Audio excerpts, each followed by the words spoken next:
חוק העונשין, סימן ו', שוד ים, סעיף 169. העושה מעשה של שוד ים, או הקשור לשוד ים, או כיוצא בו, דינו מאסר 20 שנים. אם אני רוצה לחשוב על אהבה, הדימוי הראשון שעולה לי בראש, תאונת דרכים. מה הסיכוי? ששני לבבות מסתובבים בעולם, מתנגשים אחד בשני, וטוב להם ביחד. שדווקא אתה תאהב דווקא אותה. שדווקא היא תאהב אותך ויהיה לכם טוב ביחד. מה הסיכוי? אבל זה קורה. זה קורה כמו תאונת דרכים. יש אהבה בעולם, יש שכינה בעולם.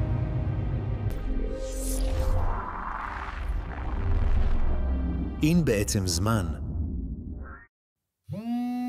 הגיע היום הגדול. קשה להאמין, אבל התעוררתי הבוקר עם ההבנה שזה יום החתונה של אריאל כץ. אתם אולי מכירים אותו בתור טייס סובייטי, או בתור קץ. למה כל כך קשה להאמין? תנו לי לספר לכם. אריאל הוא אחד החברים הכי טובים שלי. זה הוא. ומגיל מאוד מאוד צעיר אנחנו עושים כמעט הכל ביחד. והימים היו ימים מוזרים. הסולטן האהוב שלנו היה בגלות, במזרח הרחוק. והאנרכיה פשטה בכל רחבי האימפריה. אז אני ואריאל ניצלנו את הפרצה הזו והתחלנו לבצע שוד ימי. כן, בדרך לשוד שוד ימי מוצלח. זאת השם. לקבל את טוב. לא הססנו לעשות שוד ים או דברים שקשורים לשוד ים וכיוצא בזה. יאללה, קדימה! תרימו את המפרשים! שמע, אני די בטוח, אני בטוח באיזה 80% שאומרים מפרשים. אנחנו מתקיפים את הספינה הזאת מיד! זרנתי. כולם לעמדות קרב! לא, אומרים קרב. תתקפו! זה היה כיף לאללה. היינו הפיראטים הכי מוצלחים באגן הים התיכון, כן? נעשינו מבוקשים בטירוף. פנו אלינו מכל רחבי האימפריה כדי שנבצע שוד ים. הטלפון פשוט לא הפסיק לצלצל. כן. לא, שוד ימי, הדברים הרגילים. אנחנו נגיע, אנחנו נבצע ביזה, ירי, יש לנו רק ירי סטטיסטי. שוד ימי רגיל, ממש כמו בחוק העונשין. נגיע, נבזוז את האוצר, נגנוב את כל מה שצריך. ביום בהיר אחד משהו בו השתנה. אריאל פשוט הבין פתאום ששוד ימי זה לא הייעוד שלו. הוא החליט לעזוב אותי ואת הצוות לטובת גיוס לחיל היניצ'רי.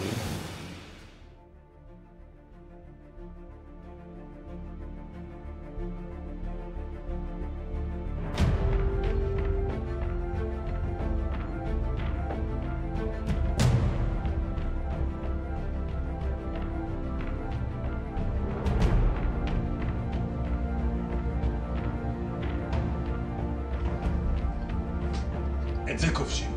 נראים. יום קרב לפנינו. יום בו כל גבר יזכה בעלמה או ימות בתהילת הקרב. אני מצפה לגבורה עילאית, לא פחות מזה. נעריי, גיבורי התהילה. אחריי. אריאל עבר הכשרה קשה מאוד בחיל היניצ'רי, והוא אומן להיות מכונת לחימה אימתנית עשויה ללא חת. אבל גם עכשיו, שוב, משהו בו השתנה. הוא הבין שזה לא הייעוד שלו. מה שחולל את השינוי הזה היה חשיפה שלו לחוג טייס במתנ"ס היניצ'רי. שים לב שהמטוס הזה חייב להגיע ליעד הזה, ומשם הוא ימשיך ליעד. הוא נרשם לחוג הטייס והחל את אימוניו כטייס סובייטי ממלחמת העולם השנייה. אך ביום אחד, ללא כל התראה, הוא שכח לעלות איתו מי סוכר למטוס.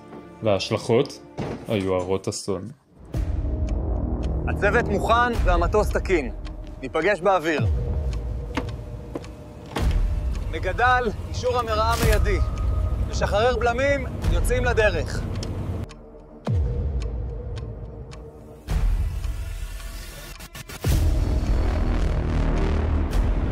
אוי ואבוי.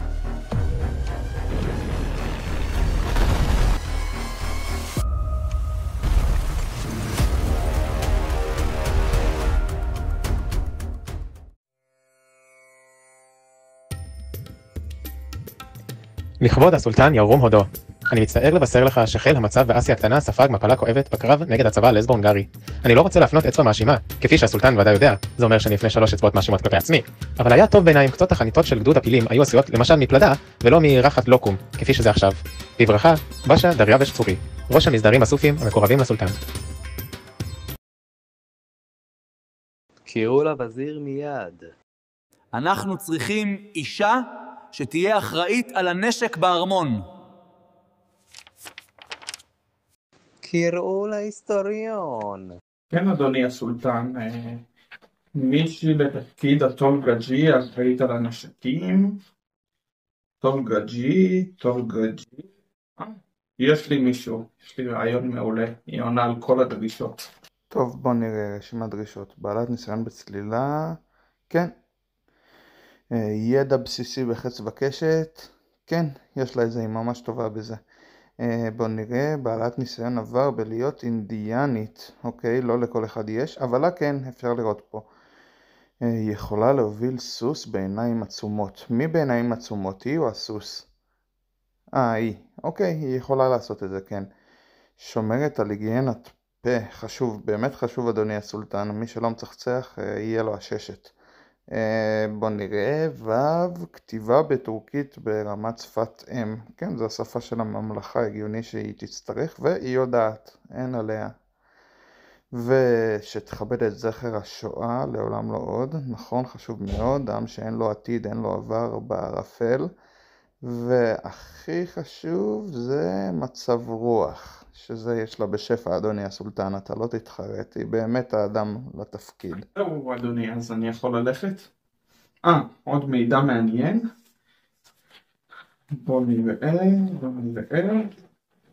כן, התרסק פה טייס סובייטי על אחד מהמבצרים הרחוקים. אני חושב שכדאי לך לצרף אותו לשורתנו, הוא טייס טוב. וכך אכן היה, הטייס הסובייטי וטולגג'י הצטרפו לשורות הסולטן. הם התאהבו ועשו הכל ביחד.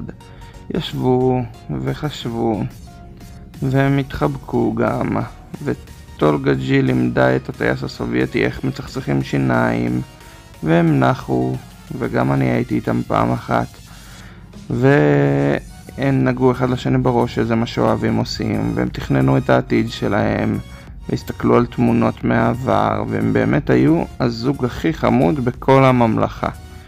והם גם ישבו ובילו ונהנו מתענוגות החיים, אבל גם יצאו להם מבצעים שהם זכו עליהם להוקרה, כמו מסע לסיני להביא איזה משהו שבמהלכו צפרדעים ענקיות רדפו אחריהם והם ברחו יפה.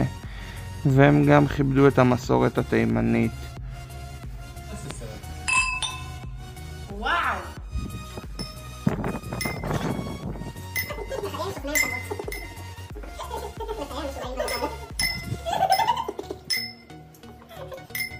באחד הלילות, קילר ג'יבאשי, אחראי המטבח בארמון שאהב אופן חלבון, שמע רעשים מוזרים.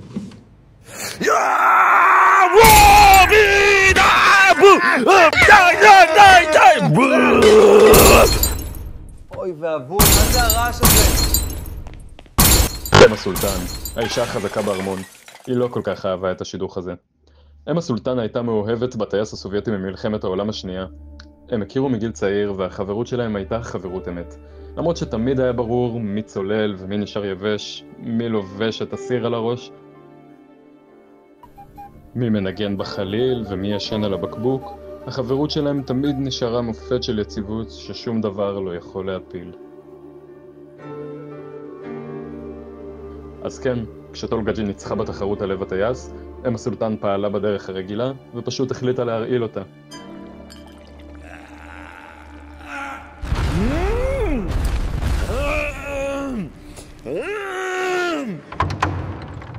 אוי ואבוי, אני חייב להזהיר אותם. לברוח מהם הסולטן נדמה היה כמו משימה בלתי אפשרית. טולגג'י התעקשה שהדרך היחידה לברוח היא גמל, אבל הטייס רצה מטוס. וכך, הבריחה מהאימפריה העות'מאנית החלה. הוא השתמש בכל כישורי הטיסה שלמד בחיל הניצ'רים, וגם בעזרה של כמה חברים טובים. יטוס, יגיע להר סיני וינחת. ובסדר.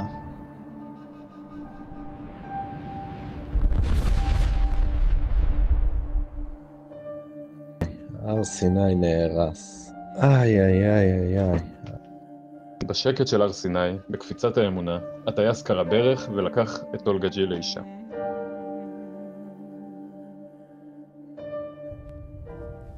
ולפתע, לא תאמין מה קרה.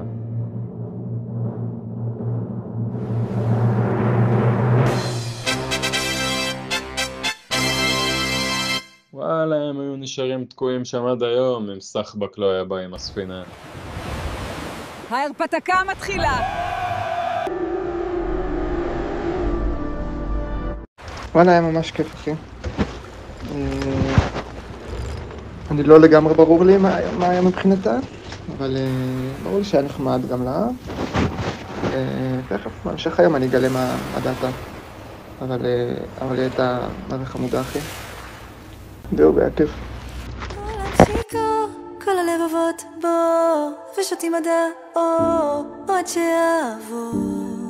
עולם שיכור, כל הלבבות בו, ושותים מדע עד שיעבור.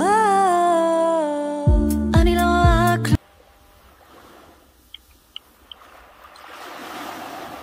סיימתי את הסודוקו!